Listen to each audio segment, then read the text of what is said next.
Hi hi hello എല്ലാവർക്കും നമസ്കാരം. I M live. Sorry, ഞാൻ എല്ലാ ദിവസവും ലൈവ് വരാമെന്ന് പറഞ്ഞിട്ട് ഇന്നലെ ഒരു ദിവസം മിസ്സായി. ആക്ച്വലി ഞാൻ മറന്നുപോയി, നല്ല ബിസി ആയിരുന്നു.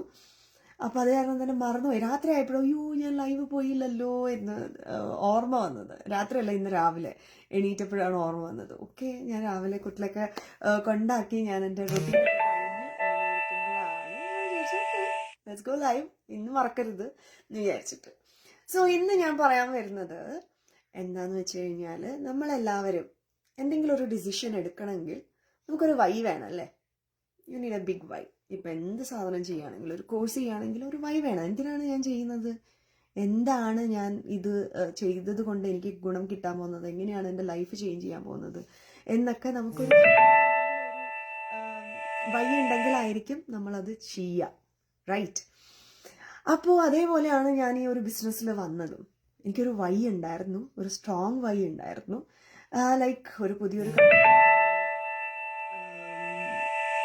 എനിക്ക് കുറേ കാര്യങ്ങൾ, എനിക്കൊരു ജോലിക്ക് പോകണം, ജോലിക്ക് പോകാണ്ട് പറ്റില്ല. എന്നാലൊട്ട് എനിക്ക് എൻ്റെ ഒരു 9 to 5 ജോബിൽ, എല്ലാവരെയും പോലെ 9 to 5 ജോബിൽ പെട്ടിരിക്കാൻ എനിക്ക് വർക്ക് ഫ്രം ഹോം എന്തെങ്കിലും ചെയ്യണമായിരുന്നു.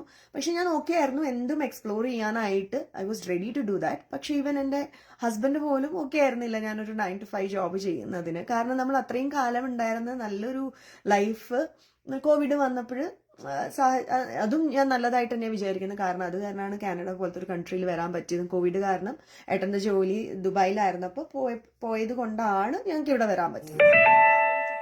വിഷമിച്ചിരുന്ന പരിപാടിയൊന്നും അപ്പോഴും ഉണ്ടായിരുന്നില്ല, ഇപ്പോഴും ഇല്ല. സോ എന്ത് സംഭവിക്കുന്നതും നല്ലതിനാണ് എന്ന് വിചാരിക്കുന്ന ഒരാളാണ്. അങ്ങനെ തന്നെയാണ് ഇതുവരേക്കും സംഭവിച്ചിരിക്കുന്നതും. സോ അങ്ങനെ ഇവിടെ കാനഡയിൽ എത്തിയപ്പോഴാണ്, ഇങ്ങനെ ഒരു വർക്ക് ഫ്രം ഹോം നോക്കിയപ്പോഴാണ് ഈ ഒരു ഓപ്പർച്യൂണിറ്റി കണ്ടതും അതിലേക്ക് വരാൻ. ഓഫ്കോഴ്സ് സംശയങ്ങൾ കുറേ ഉണ്ടായിരുന്നു. ഓൺലൈനാണ്, ഇതെനി സ്കാം ആണോ, ഇത് എനിക്ക് ചെയ്യാൻ പറ്റുമോ, ഇത് എങ്ങനെ കൊണ്ടുപോകും, അങ്ങനെയൊക്കെ കുറേ കാര്യങ്ങൾ ഉണ്ടായിരുന്നു മൈൻഡിൻ്റെ ഉള്ളിൽ. പക്ഷേ എൻ്റെ വൈ, എനിക്ക് ഇങ്ങനെ ഒന്ന് ചെയ്യണം, ഇല്ലെങ്കിൽ എന്താണെന്നൊന്നും എനിക്ക് കൂടുതൽ ഡീറ്റെയിൽസ് അറിയില്ല, എനിക്ക് ചെയ്യാൻ പറ്റുമെന്ന് പോലും അറിയില്ല. പക്ഷേ we took that first step. ഏട്ടനാണെങ്കിലും എന്നോട് പറഞ്ഞത്, നീ അത് എടുക്ക്, നിനക്ക് നല്ലതായിരിക്കും. ഏട്ടൻ മനസ്സിലാക്കിയത്, എന്നെക്കാട്ടി ഏട്ടനാണ് ഈ ബിസിനസ്സിനെ കുറിച്ച് മനസ്സിലാക്കിയതും എൻ്റെ പൊട്ടൻഷ്യൽ ഏട്ടന് മനസ്സിലായിട്ടുള്ളത് എന്നെക്കാളും. സോ എൻ്റെ അമ്മയ്ക്കും അച്ഛനും ഏട്ടനൊക്കെയാണ് എൻ്റെ പൊട്ടൻഷ്യൽ കൂടുതൽ മനസ്സിലാവാറ് എന്നെക്കാളും. അവരാണ് എന്നെ മോട്ടിവേറ്റ് ചെയ്യാറ്. സോ അതേപോലെ തന്നെയാണ് ഇത് ഈ കാര്യത്തിലും സംഭവിച്ചത്. അപ്പോഴും എനിക്ക് ഏട്ടൻ പറഞ്ഞു, ഞാൻ ചെയ്യുന്നു, ഓക്കെ ലെറ്റ്സ് ഡു ദാറ്റ്. ഏട്ടൻ എന്തായാലും എൻ്റെ നല്ലതിനെ പറയുള്ളൂ എന്നൊരു ഒരു കോൺഫിഡൻസ് ഉണ്ട്. എൻ്റെ ഏട്ടന് മനസ്സിലായിട്ടുണ്ടല്ലോ, എനിക്ക് അറിയില്ലെങ്കിലും. സോ എനിക്ക് ചെയ്യാൻ പറ്റുമായിരിക്കും. പക്ഷെ വൺസ് ആ ഒരു ഫസ്റ്റ് സ്റ്റെപ്പ് എടുത്തു, എനിക്ക് മുമ്പിൽ ഒന്നും കാണുന്നുണ്ടായിരുന്നില്ല. ഇനി മുമ്പിലേക്ക് എങ്ങനെയാണ് ഇത് മുന്നോട്ട് നന്നായി പോവോ ഇല്ലയോ ഒന്നും അറിയില്ല. ബട്ട് ഓക്കെ, ഓപ്പർച്യൂണിറ്റീസ് ഒക്കെ നന്നായിട്ട് ഫീൽ ചെയ്തു. അപ്പോൾ ഏട്ടൻ പറഞ്ഞു, നമ്മളതിലേക്ക് വന്നു, ഇൻവെസ്റ്റ് ചെയ്തു, വന്നു. ആ ഒരു ഫസ്റ്റ് സ്റ്റെപ്പ് എടുത്തപ്പോഴാണ് അടുത്ത സ്റ്റെപ്പ് കണ്ടത്. അല്ലാതെ ഞാൻ നേരത്തെ ഇത്രയും സ്റ്റെപ്സ് ഉണ്ട്, ഇല്ലെങ്കിൽ ഇതാണ് കാണുക പോയിട്ടാകുമ്പോഴെന്നൊന്നും ഞാൻ എൻ്റെ മൈൻഡിൽ ഉണ്ടായിരുന്നില്ല. ഇതെങ്ങനെ, എവിടുന്ന് ഒന്നും ഉണ്ടായിരുന്നില്ല. ആ ഒരു ഫസ്റ്റ് സ്റ്റെപ്പ് എടുത്തു, അപ്പോഴാണ് സെക്കൻഡ് സ്റ്റെപ്പ് കണ്ടു തുടങ്ങിയത്, ക്ലിയർ ആയി തുടങ്ങിയത്.